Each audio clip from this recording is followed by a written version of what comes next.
Okay, you guys know, first of all, I love some tea. I love some tea. I love some gossip. And the other thing I love is my Oprah. I adore Oprah Winfrey. I don't care. I know people are going to come on here. They're going to have all kinds of feelings about Lady O. People are very upset. She did that Leaving Neverland about Michael Jackson and his accusers. I don't care, y'all. She is spiritually woke.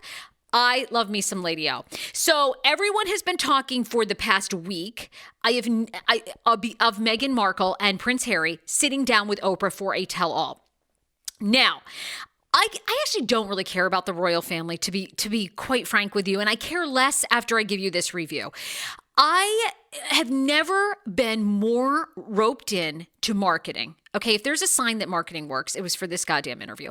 Leading up to this, I have never been more roped in. I could care less. At first, I was like, I'm not going to watch this. And then as it kept trending and trending on Twitter, and I said, I have to tune in on Sunday night. 2-hour tell-all on CBS where Oprah sat down for an exclusive. From the top, Meghan Markle, Prince Harry said they're not being paid. They are not getting anything out of this. They just want to tell their side of the story. All right, I'm looped in. I'm sucked in, okay? First, let me tell you why I'm not interested in the royal family. I think it's an antiquated thing. I think, the royal family, as we're going to learn, old school, inbred, racist. They're a business. They don't. And of course, my uncle Tony, who was a principal for years, hated the royal family when we went to England. Always felt like, they treated the Irish like shit. They're just. He had nothing good to say. He didn't even want to go anywhere near Kensington Palace. So I have never really been into the royals, quite frankly. I was into Diana. She was fabulous. And lots of, moments of Diana are brought up in this interview. Okay, so here's what I'm going to cover because there's so much to break down. There were some shocking revelations, including Meghan Markle admitted to Oprah that she was suicidal 5 months pregnant. I will also tell you the 2 instances, I thought they were both very sincere. I will tell you the 2 instances where I do think Meghan Markle was either full of shit or totally naive. I'll tell you about that. Piers Morgan, we're going to get into getting absolute backlash, which he should. And I'll tell you why Piers Morgan is completely in the pocket of the royal family. That was revealed. We'll talk about Bethenny Frankel, Real Housewives of New York, her tweet, and now she's got backlash and she's apologized. So I'll give you my thoughts on that. We learned, of course, the sex of their baby. They're going to have a little girl. So they have a little boy, a little girl. And I will tell you my thoughts on how I'm not a body language expert, but I should be. I've interviewed enough people to know when people are uncomfortable and when their gaze kind of looks away. I'll also tell you about the moments that I think Harry was a little uncomfortable and the parts that kind of bothered me. All right. Again, glued. I don't think there has been a revealing interview like this since, oh my God. Alyssa, my producer, maybe you got to Google it. I'm trying to think of who. Maybe Lance Armstrong. Maybe when Lance Armstrong admitted to doping with Oprah. That was like the last big one. I'm trying to think of another one where someone had like a massive scandal and then came forward and admitted it. I can't remember. Anyhow, I haven't had tea like this in such a long time. It was so good. And Oprah is such a class act. And my favorite new line is, were you silent or silenced? Okay, she kept asking that. And they ran that promo over and over, and I fucking was sucked in. All right, so here's, the first big bombshells that come out. And the other one, of course, I'm not surprised at all about this, is the one where Meghan says that there was a discussion within the royal family, the firm. Because I couldn't decipher. They kept saying the firm versus the royal family. Well, what the fuck? Aren't they the same thing? Or is the firm their PR? People were messaging me on my IG saying, no, the firm is the royal family. It's certain members of the royal family that make decisions. But apparently it isn't the Queen or Prince Philip. Okay. So anyway, somebody within the firm had a conversation with them about that they are surprised or they wanted to know what the color of the skin potentially would be for the baby. Yikes. Am I surprised at that? No, not at all. Are you kidding? I mean, this is like the whitest family we've ever seen. In England, the English colonized how many nations? Anyhow, I wasn't shocked at all. But I will say this, these are the 2 parts. I told you that I would reveal the 2 parts that I didn't think Meghan was sincere. I have complete empathy for her. And I do believe after watching this interview, the only way they were going to survive and not end up like Diana, for sure, is coming to the United States. I think that was the best move. I don't criticize them for that. I don't think there was any strategic Megxit I think that they realized how toxic it was going to be. And let me just tell you guys, girl, they saw her coming and they were going to eat her ass alive. I found it to be very shocking that she revealed to Oprah that she had done very little research about the royal family. And Oprah said, "You didn't even Google him?" I didn't believe that part. She said, "No, I didn't really Google him. I had no idea. And the royal family told me they would protect me, and I believed it." If you have followed the royals in the tabloids, they destroyed Diana. Destroyed her. Okay? What they described last night in their interview was like Game of Thrones Littlefinger shit. People pitting each other against each other within the royal family, which you know they do. Them being in bed with the press.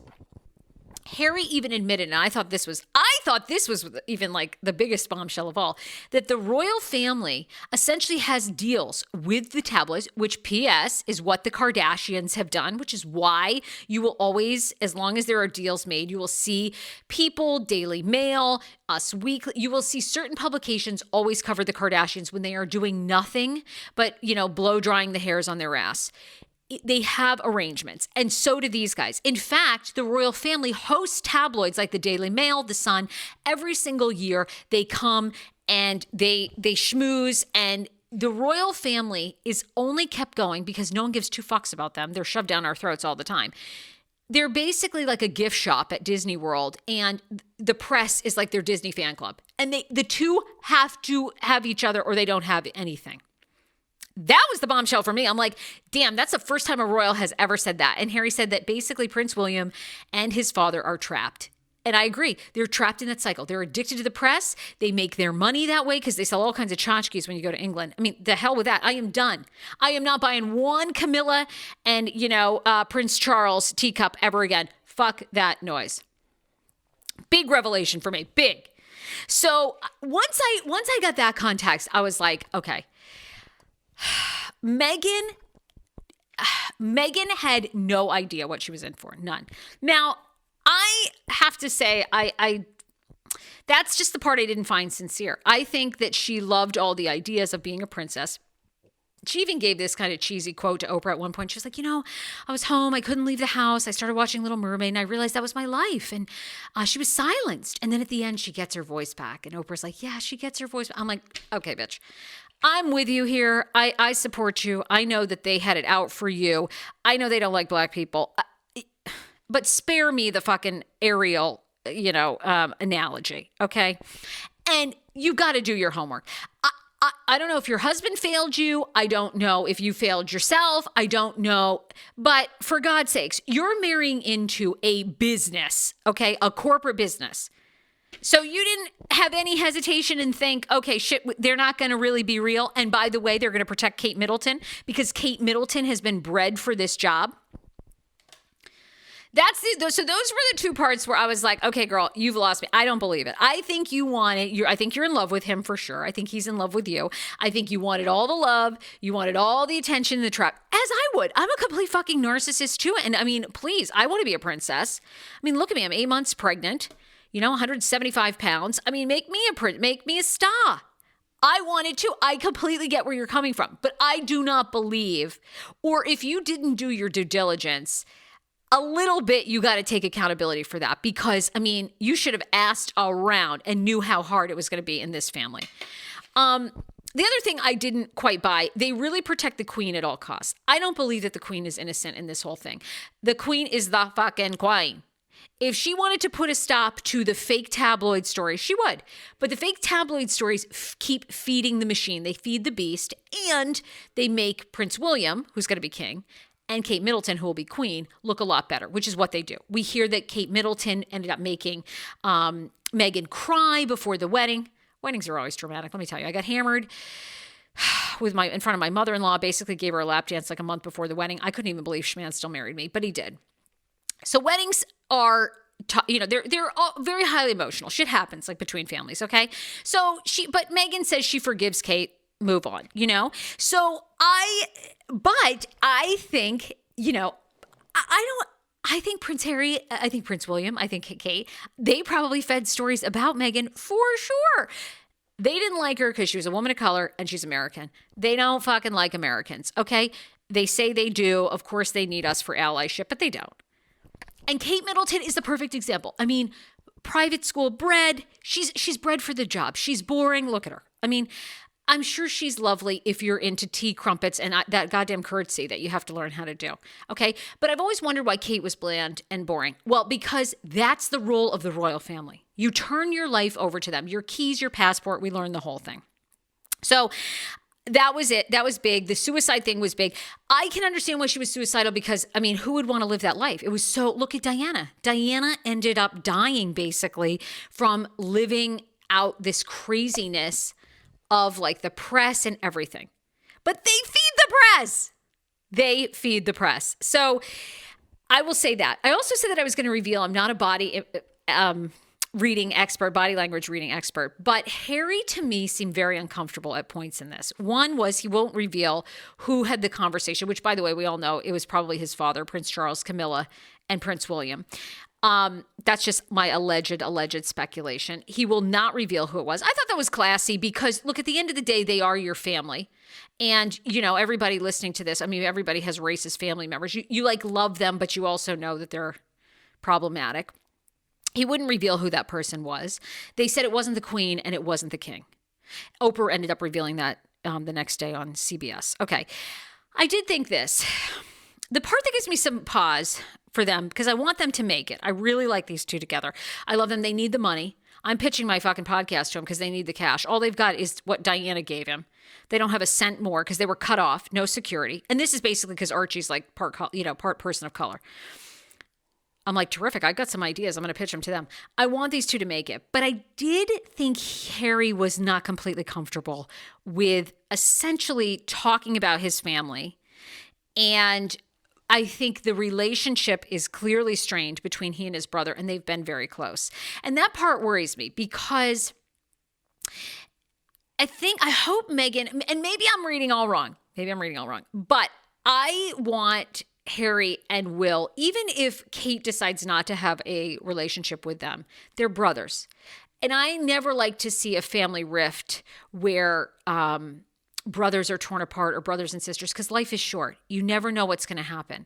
And I felt like there was tension there that Harry wasn't comfortable with. And my issue a little bit, now they say they're in therapy, which is a good thing because I've seen this in families. My issue a little bit is, you know, Meghan's already come from a family where they don't speak to each other. You know, the dad's obviously turned on her stepsister. So she's sort of used to that dysfunction. William and Harry, we've always seen as being very close. And I hate to see them lose that. You know, I wasn't shocked on the racism allegations. I wasn't shocked on the color comment. You know, like I said, the only reason they were going to survive here for sure is to survive to move here. And, you know, I think everybody, right? You watch that interview and you're like, they could say so much more than they're saying. I believed him. I like them. I don't hold anything against Meghan Markle. Like I said, I think she genuinely loves Harry. I think they have a great, you know, they seem to have a good chemistry. I hope they can make it. They have a lot of scrutiny that the rest of us don't. I thought she handled it really well. She was very like cool under pressure. I have to say, I thought she was really great. Those were the two parts I didn't really believe. I didn't fully believe the naivety, you know, of going into the situation. Now, let's bring up Piers Morgan, who's continued to trend for 2 days. Piers Morgan defending the royal family. Alyssa, do we have the clip? It's a clip that he's arguing with a female doctor, about basically Meghan Markle. Let's see if we can hear a little snippet about it. And I'll tell you my thoughts on why Piers Morgan is 100% defending the royal family. So here's the clip of Piers Morgan, you know, on his, I don't know, whatever it is, Great Day DC, Great Day Britain, you know, Great Day Blow Me with Tea or whatever the show is. Okay. Here's a clip. He's arguing with a doctor that's on. Take a listen to this. I find what you're saying about the Queen absolutely disgraceful. You're in bed with the Queen, Piers. Entitled to your opinion, Sola. I'm allowed to respond to what you've just said. It's rooted. Listen, you might learn something.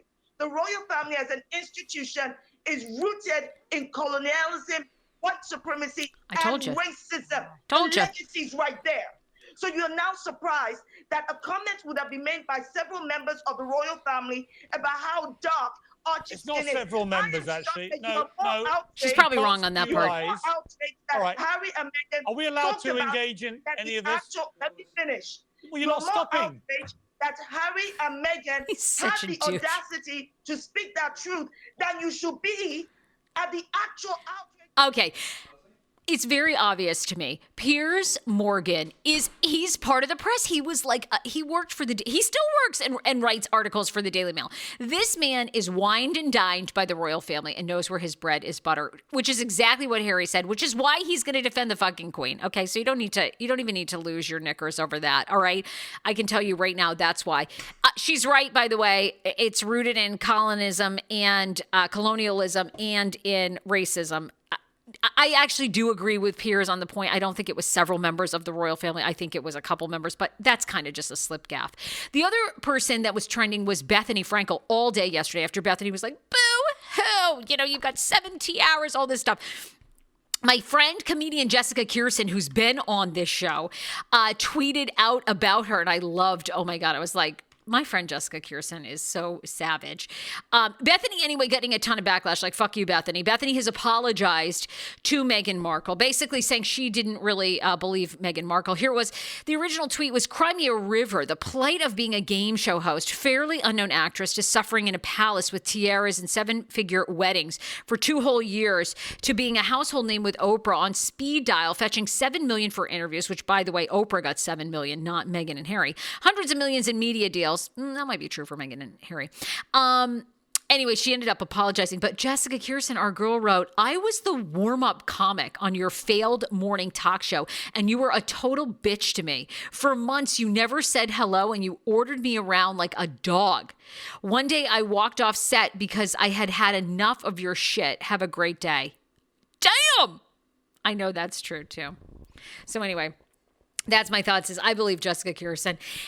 You guys, I am addicted to drama like that. And it was juicy, juicy tea. I mean, they have to be flipping out in the royal family. I mean, because that was everything Diana, I think, wanted to do, but didn't have the strength of a Harry. And I saw somebody tweet something about Harry is the husband Diana should have had because he stood by her side. And I thought it was amazing. I loved it. I love my Lady O. Lady Oprah can do no wrong. And I thought they were great. I mean, of course, you're not going to like every moment of it. And those are my concerns. I hope Harry and William stay close as brothers because you need that bond. Meghan, I don't know if she was fully transparent about what she was getting into, or maybe she didn't care. And spare us the Little Mermaid shit, okay? However, I loved it. I'm here for them, and I'm pitching my shows to them because clearly they got it. They need the cash. So I'm here to help out. Nothing was more relatable than Harry said he got cut off financially from his family. I said, if he drops in here that he's got student loan debt, I mean, this man should run for president. I mean, how much more relatable can you be than that? You've hit all the generations. All right, you guys, thank you for watching and listening to the Sarah Fraser Show. If you are watching, subscribe to my YouTube channel right here. Boop, hit the subscription, turn on your notifications. I'll have a brand new podcast for you tomorrow. Bye, everybody.